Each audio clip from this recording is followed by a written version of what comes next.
The dark forest theory is hide or die.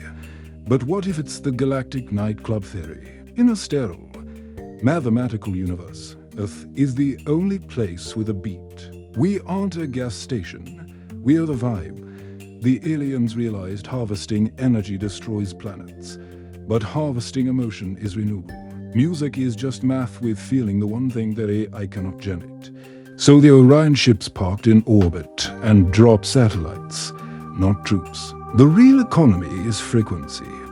When a song makes a billion people feel something, that synchronized emotional energy is bottled and beamed up. The aliens want drama. They want the blues. Their AI nudges humanity into just enough chaos to keep the music good, without letting us nuke the studio.